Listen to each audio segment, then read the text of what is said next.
Class 12th और subject physics.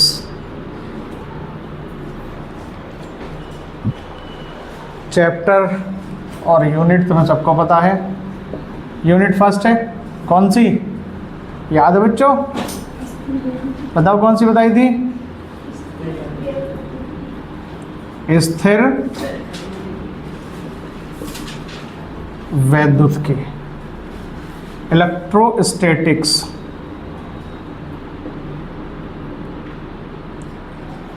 और electrostatics में चैप्टर फर्स्ट है, chapter number first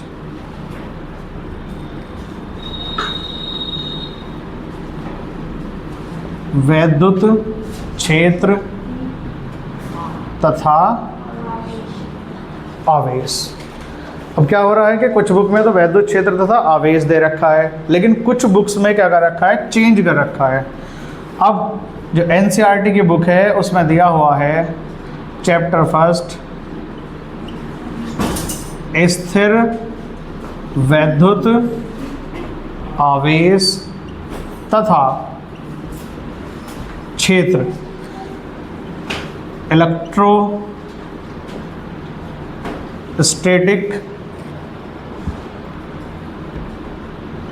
charge and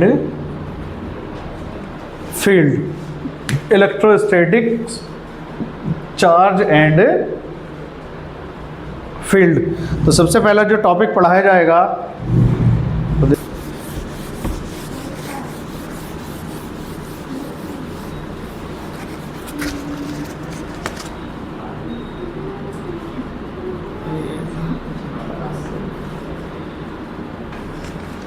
तो टॉपिक फर्स्ट है वैद्युत आवेश।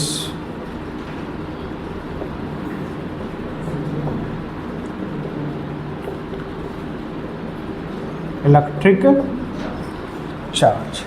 अब इलेक्ट्रिक चार्ज के बारे में एक दार्शनिक है ग्रीक के, कहाँ के? ग्रीक के दार्शनिक कौन? थेल्स।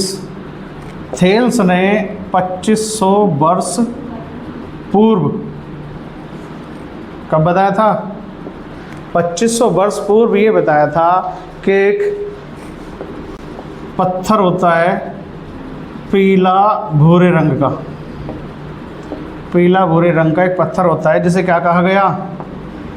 अंबर। ये क्या होता है? एक पदार्थ होता है, कैसा? पीले भूरे रंग का पदार्थ होता है, ठोस होता है। अब अगर इसे ऊन से रगड़ा जाता है, अब हम किससे रब कर रहे हैं इसे? अगर हम इसे क्या कर रहे हैं? ऊन से रब कर रहे हैं। तो रब करने से क्या हुआ कि जो पदार्थ है अंबर, इसमें एक गुण उत्पन्न हुआ कि ये क्या करने लगा कि कागज के छोटे छोटे टुकड़ों को और तिनकों को अपनी ओर को आकर्षित करने लगता है। कौन? अंबर। अंबर को किससे रगड़ा जा रहा है? ऊन से। ऊन से रगड़ने पर ये कागज के छोटे छोटे टुकड़ों को अपनी ओर क्या करने लगता है? आकर्षित करने लगता है। लेकिन वही है कि जो दार्शनिक थे पहले क्या करते थे कि गांव-गांव जाते थे, क्योंकि स्कूल थे नहीं, इतनी बड़ी यूनिवर्सिटी नहीं थी। तो क्या होता था कि गांव-गांव गए और लोगों को ज्ञान देते थे जो इन्हें पता होता था, लेकिन हर कोई विश्वास करता था, कोई नहीं करता था। तो इनकी बात को किसी ने कोई तवज्जो नहीं दी। तो सबसे पहले जो पता चला था कि एक गुण है जिसके कारण एक पदार्थ छोटे छोटे टुकड़ों को और तिनकों को क्या करता है? अपनी ओर को आकर्षित करता है। वो सबसे पहले बनाया था किसने? ग्रीक के दार्शनिक थे थेल्स, जिन्होंने किसका नाम लिया था? अंबर। कि एक पदार्थ होता है अंबर जो कागज के छोटे छोटे टुकड़ों या तिनकों को क्या करने लगता है? अपनी ओर को आकर्षित करने लगता है। लेकिन इनकी बात को किसी ने कोई तवज्जो नहीं दिया। फिर बात आती है 1600 ईस्वी की। कब?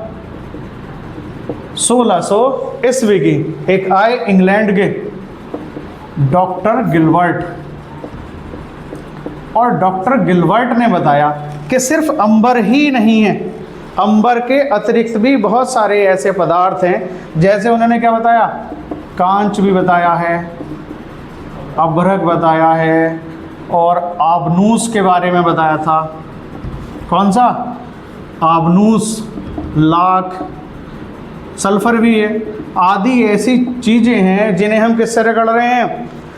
ऊन से रगड़ रहे हैं या रेशम से रगड़ रहे हैं, किस किस से, ऊन से रगड़ते हैं या रेशम से रगड़ते हैं, तो रगड़ने से इनके अंदर क्या उत्पन्न होता है, एक गुण उत्पन्न होता है, जिससे क्या करते हैं, कागज के छोटे छोटे टुकड़ों को या तिनकों को अपनी ओर को आकर्षित करने लगते हैं। और ये जो गुण है जो उत्पन्न हुआ है किससे, रगड़ने से जो गुण उत्पन्न हुआ है, इसी को ही कहा गया है इलेक्ट्रिसिटी। क्या, इलेक्ट्रिसिटी। और इलेक्ट्रिसिटी से ही शब्द जो बना है, अगर हम इसे हिंदी में कहते हैं तो क्या बना है, विद्युत। क्या बना है, विद्युत। और जनरली जो अंबर होता है उसी को कहा जाता है इलेक्ट्रॉन। जो ये पदार्थ था अंबर, ये क्या है, इलेक्ट्रॉन। अब ये क्या बताया गया कि इलेक्ट्रिसिटी का क्या उत्पन्न हो जाता है, गुण। इसका मतलब ये है कि ये कहा जाता है कि जो वस्तु है या जो पदार्थ है वो कैसा हो चुका है, वैद्युतमय हो चुका है, अर्थात उसने आवेश ग्रहण कर लिया है। यानी कि ऐसे पदार्थों को क्या कहा जाता है कि पदार्थ कैसा हो चुका है, इलेक्ट्रीफाइड हो चुका है, और पदार्थ ने क्या कर लिया है, आवेश ग्रहण कर लिया है। मतलब यह है कि जो वस्तु है वो क्या हो चुकी है, आवेशित हो चुकी है। आवेशित हुई कैसे, रब करने से। ये पेन है, सूखे बालों पर लो और इसे रगड़ने लगो, थोड़ी देर रगड़ने के बाद क्या होगा, अगर इसे हम बालों के पास लेके जा रहे हैं तो ये क्या करने लगता है, इन बालों को अपनी ओर को आकर्षित करने लगता है। गर्म कपड़े होते हैं, अब धूप निकल रही है बहुत तेज, तो तुम क्या करो, उस गर्म कपड़े को थोड़ी देर धूप में डाल दो, उसे कहाँ ले जाओ, एक कमरे में बिल्कुल बंद हो, कोई भी लाइट उसमें नहीं जल रही, तो उसे क्या करना है, तुम्हें ऐसे झाड़ना है, तो आवाज़ तुम्हें चट चट की आवाज़ सुनाई देगी। यानी कि चट चट की आवाज़ मतलब कि जो बाहर धूप में कपड़ा पड़ा हुआ था उसमें क्या हो चुका है, आवेश हो चुका है। कभी कभी वो आवेशित हो चुका है। कभी कभी क्या होता है कि जैसे तुम बहुत देर तक कुर्सी पे बैठे प्लास्टिक की, और प्लास्टिक कुर्सी पे बैठे, कभी आगे होगी कभी पीछे होगी, एक जगह तो बैठता ही नहीं है कोई भी।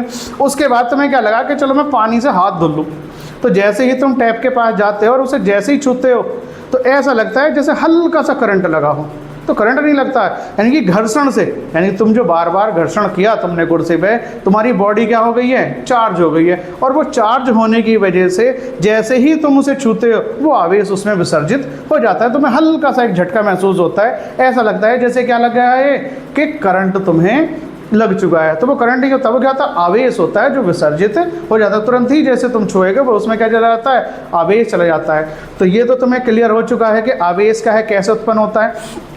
जनरली पहला क्या बताया कि रगड़ने से, रब यानी क्या मतलब है इसका, घर्षण। पहला किस वजह से आवेश का तुम्हें पता चला, घर्षण की वजह से। यहाँ जो हम बात कर रहे हैं कि क्या कर रहे हैं, क्या लो, पेन लो, बालों से रगड़ो। कभी कभी क्या होता है कि जैसे पैंट है, अगर कॉटन की नहीं है, थोड़ा सा उसमें मिक्स है, नायलॉन वगैरह का मिक्स कर रखा है, बाल तो होते ही हैं, पैरों पे रब कर दो तो क्या होगा कि तो वो जो पैंट होगी तुम्हारे किससे चिपक जाएगी, पैर से ही चिपकने लगती है। तो उसका कारण भी क्या है कि एक दूसरे में क्या हो चुका है, आवेश उत्पन्न हो चुका है, एक दूसरे कैसा होता है, वो विपरीत होता है। अब इसी चीज़ को समझाने के लिए आगे बताया गया है कि आवेश का तो पता चला कैसे उत्पन्न हुआ। फिर एक आए फ्रैंकलिन। फ्रैंकलिन ने क्या कहा, फ्रैंकलिन ने ये बताया कि आवेश जो है वो दो प्रकार का होता है। फ्रैंकलिन ने क्या कहा कि आवेश दो प्रकार का होता है। अभी तक तो सिर्फ आवेश की बात चली कि आवेश कैसा हुआ, हमने जो यहाँ जिक्र किया है आवेश का वो सिर्फ क्या किया है कि रब करने से, रगड़ने से, यानी किसके द्वारा, घर्षण के द्वारा आवेश का हमें पता चला। और आवेश कैसे पता चलता है कि इलेक्ट्रॉन एक से निकल के किस में जाते हैं, दूसरे में जाते हैं। और अंबर जो है उसी को ही ग्रीक में क्या कहा जाता है, इलेक्ट्रॉन कहा जाता है। अब इसी चीज़ को एक्सप्लेन किया किसने, फिर फ्रैंकलिन ने। फ्रैंकलिन ने बताया कि आवेश कितने प्रकार का है, दो प्रकार का। उन्होंने अपनी एक थ्योरी दी, और थ्योरी में उन्होंने बताया कि हम क्या करें कि एक क्या लें, एक डोरी लें, उसे एक आधार से बांध दें, और साथ में क्या लें, एक रॉड, किसकी, कांच की। किसकी रॉड लेनी है हमें, कांच।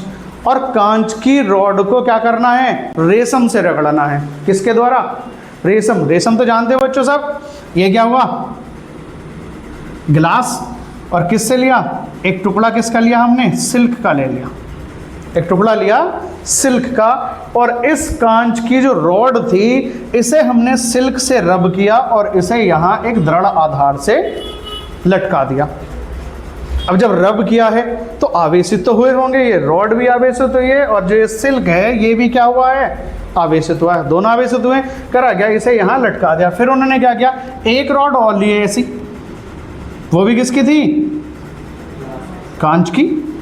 एक गिलास की और रॉड ली और उसे भी फिर से क्या किया, सिल्क से ही रब किया, और सिल्क से रब करने के बाद उन्होंने क्या कर दिया, इसे फिर से कहाँ लटकाया,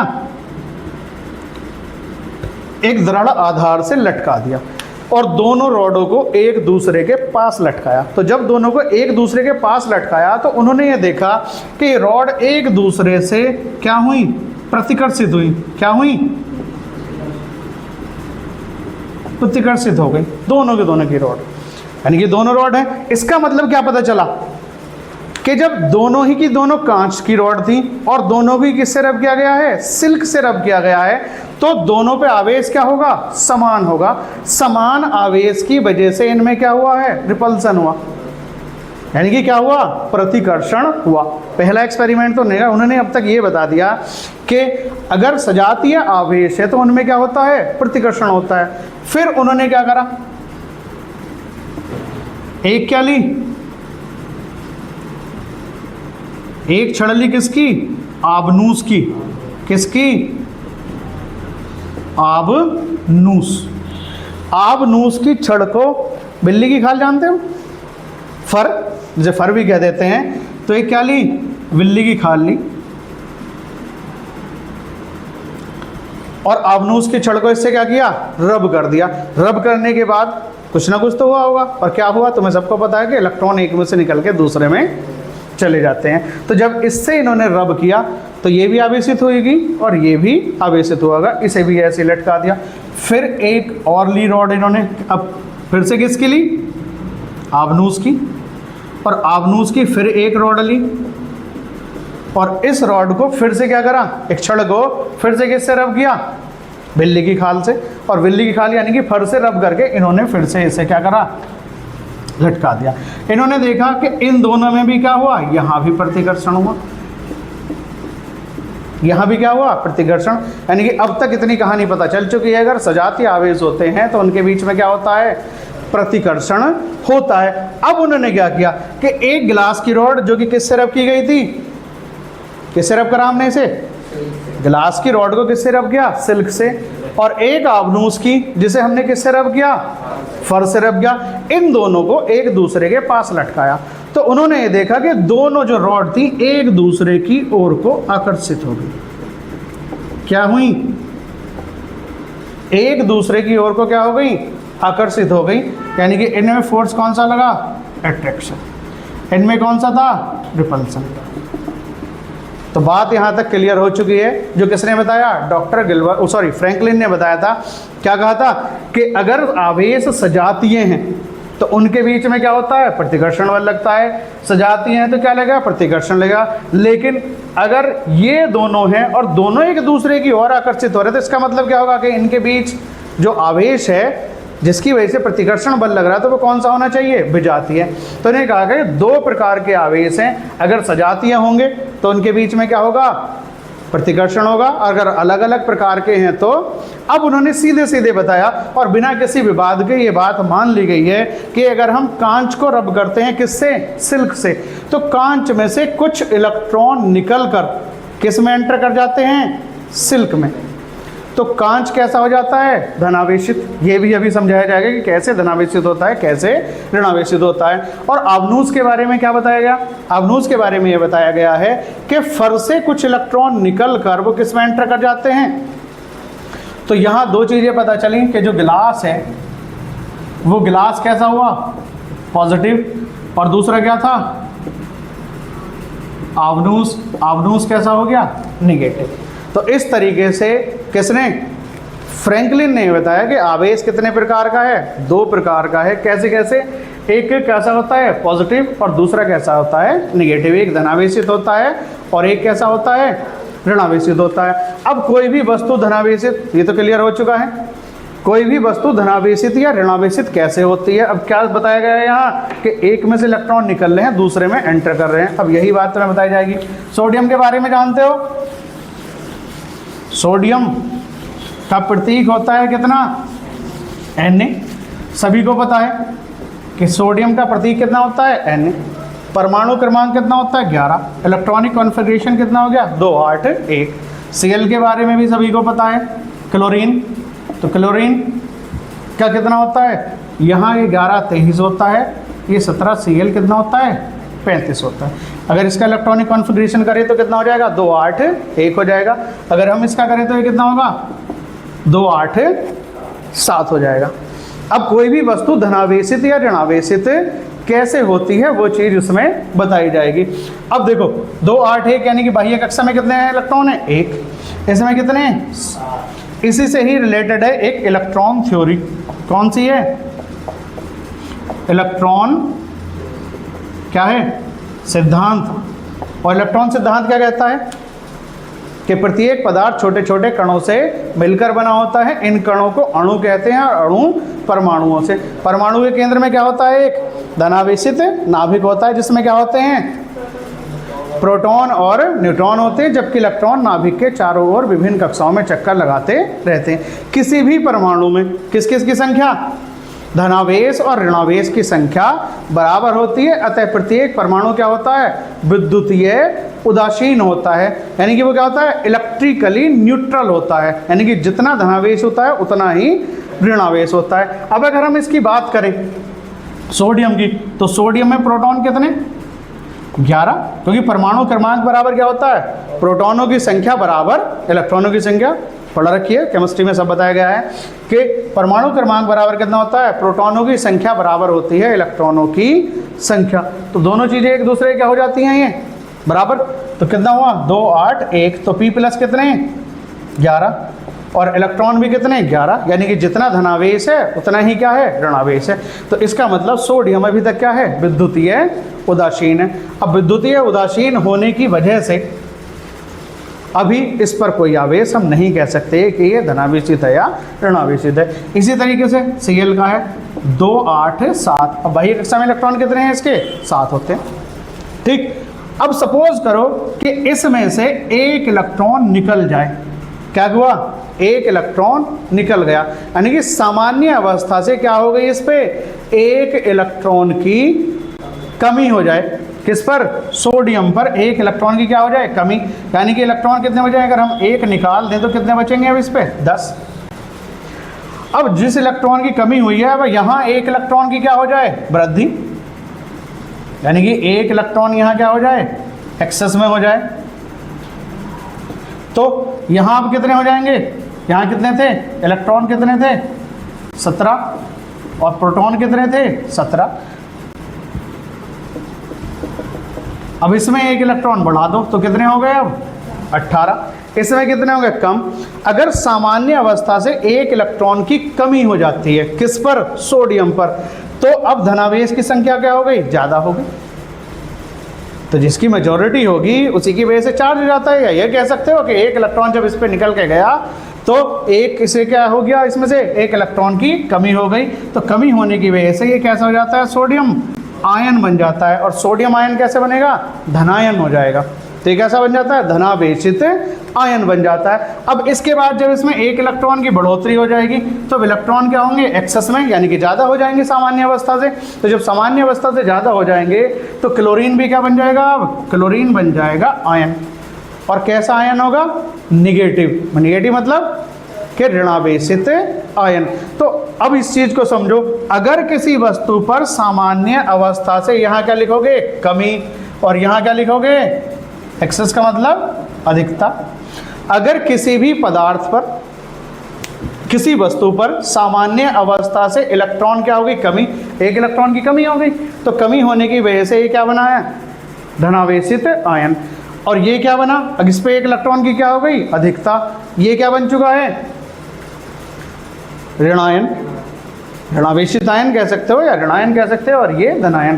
कहने का मतलब ये कि एक नंबर का शॉर्ट क्वेश्चन आता है बोर्ड एग्जाम में, और क्या कहता है वो, कि किसी वस्तु के धनावेशित या ऋणावेशित होने से क्या तात्पर्य है। तो किसी वस्तु के धनावेशित होने का क्या तात्पर्य है कि उस पर सामान्य अवस्था से इलेक्ट्रॉनों की कमी है। और दूसरा क्या बताया, ऋणावेशित होने का क्या तात्पर्य है, उस पर सामान्य अवस्था से इलेक्ट्रॉनों की क्या हुई, अधिकता। यानी कि जिस पे इलेक्ट्रॉन ज्यादा हैं वो कैसा होगा, ऋणावेशित। क्यों, क्योंकि इलेक्ट्रॉन कैसा होता है, ऋणावेशित होता है। सब कुछ ऋणावेशित यानी कि इलेक्ट्रॉन की ही वजह से है। इलेक्ट्रॉन अब एक में से निकलते हैं दूसरे में एंटर कर जाते हैं, तो जिसमें से निकलेंगे इलेक्ट्रॉन उस पर क्या हो जाएगी, इलेक्ट्रॉनों की कमी। और इलेक्ट्रॉनों की कमी होने की वजह से वो कैसा हो जाएगा, धनावेशित। कैसा होगा, और जिस पे इलेक्ट्रॉनों की क्या होगी, अधिकता, वो कैसा हो जाएगा, ऋणावेशित। तो कितने प्रकार का आवेश बताया गया, दो प्रकार का, एक धनावेशित और एक ऋणावेशित। और होता कैसा है, जब सामान्य अवस्था से इलेक्ट्रॉनों की अधिकता होगी तो क्या बनेगा, धनायन। और सामान्य अवस्था से इलेक्ट्रॉनों की क्या हो जाएगी, सॉरी, सामान्य अवस्था से इलेक्ट्रॉनों की क्या होगी, कमी। तो कमी होने की वजह से क्या बनता है, धनावेशित। और अधिकता होने की वजह से क्या बन जाता है, वो ऋणावेशित हो जाता है। तो ये चीज़ तुम्हारी क्लियर हो चुकी है, इलेक्ट्रॉन थ्योरी तुम्हें बता दी गई है। अब एक और आता है आवेश संरक्षण का सिद्धांत। क्या बताया गया है, आवेश संरक्षण का सिद्धांत, law of conservation of charge. Law of conservation of charge क्या कहता है, आवेश को न तो उत्पन्न किया जाता है और न ही क्या नष्ट किया जाता है। सिर्फ क्या हो सकता है आवेश का, एक से दूसरी वस्तु पर क्या हो सकता है, स्थानांतरण हो सकता है। तो ये क्या है, आवेश संरक्षण का सिद्धांत होता है।